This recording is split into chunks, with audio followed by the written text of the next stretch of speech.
Sportsmax. Watch more with PlayGlow. Share more with Sportsmax. Read more news with Loop. Listen more with D-Music. Plus extra data. It's simply more bundled together. 51 gigabytes for 7 days for only $2,000. Live the experience with Digicel. Activate today on the My Digicel app. This is the news on top of the hour. Live from our studio in Georgetown. Kaiser Radio, 99.1 FM. Good evening and welcome to this evening's newscast on Kaiser Radio. I am Kevin Smith.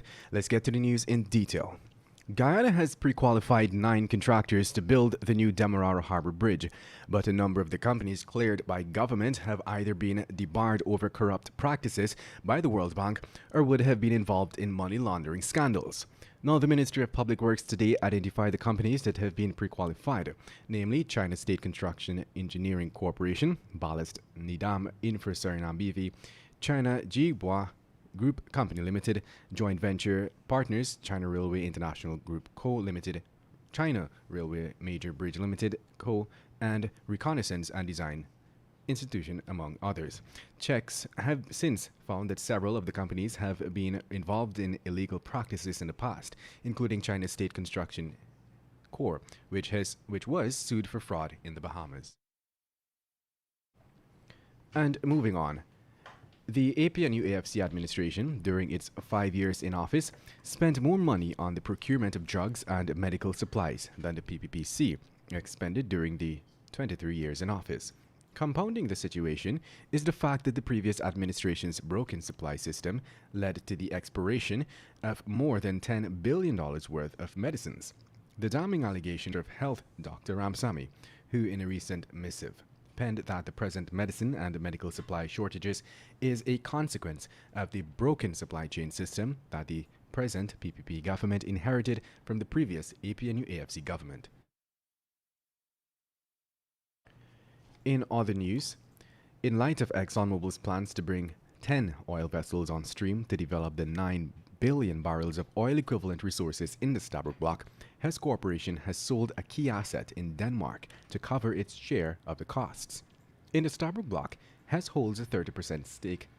That should be 30% working interest, while Sinok Nexen holds 25%. ExxonMobil carries the remaining interest, thereby making it the operator. Yesterday, Exxon told the market that it has entered into an agreement with Ineos Exploration and Production Company to sell its subsidiary, Hess Denmark Apps, which holds 6 to 1.5% interest. The asset has been sold for a total consideration of $150 million. The sale is expected to close in the third quarter of 2021 and customary closing conditions. In other news, even though the government of Nigeria was armed with compelling evidence that implicated Royal Dutch Shell and Italy's Eni in a major case of alleged corruption with one of its oil blocks, a court recently ruled that no wrongdoing could be found. That judgment was handed down by a court in Milan on Wednesday. According to Bloomberg, the verdict ends a 3-year legal saga that loomed large over the tenure of Eni CEO Claudio Descalzi. Italian prosecutors were hopeful that with the evidence they had, they could put him away for 8 years. But him and several former executives of the companies were cleared of all corruption charges. And moving on, the construction of a deep water harbor in Berbice is currently engaging the President's Air Finale, Vice President Barrett Jagdeo, and Canadian oil company CGX Guyana, along with investors.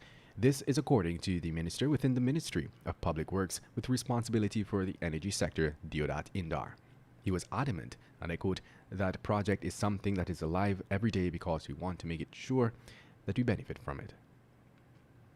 And now let's tell you the European Election Observer Mission Chief Observer, Ermas Pate, intends to meet with the media at the Arthur Chung Conference Center. During this engagement, the Observer Mission will present recommendations included in the mission's final report of the March 2020 elections. Meanwhile, 2 new board of directors were installed in Region 10 by Prime Minister Mark Phillips on Tuesday, respectively. The new boards will serve the Linden Electricity Company Inc. and the Kwakwana Utilities Incorporated and are expected to give strategic policy direction to the company. Phillips announced that Mr. Andrew Forsyth will serve the chairman of the Linden board, while Mr. Powers Archer will serve the chairman of the Kwakwani board. Comments were made by residents that the members are not suitably qualified. They believe that it does not reflect the will of the people and only consists of affiliates of the PPP. And finally, let's tell you the Ministry of Health, via its daily dashboard update, reported an increase in Guyana's COVID-19 case toll following 44 new infections being recorded today. The total number of confirmed cases now stands at 9,486. The dashboard also shows that 9 patients are in the COVID-19 ICU, another 9 are in institutional quarantine, 45 are in institutional isolation, and 767 are in home isolation. Additionally, the total number of recoveries has pushed to 8,543, with 23 new recoveries recorded today. The COVID-19 death toll remains at 212. And with that, we've come to the end of this evening's newscast. I am Kevin Smith. Thank you for listening. Remember, coming up at exactly 19 hours 20, the Glenn Lal Show, Tell It As It Is. Kite Radio, keeping you informed. Demerara and Essequibo 99.1 FM. Burby's 99.5 FM. Kite Radio.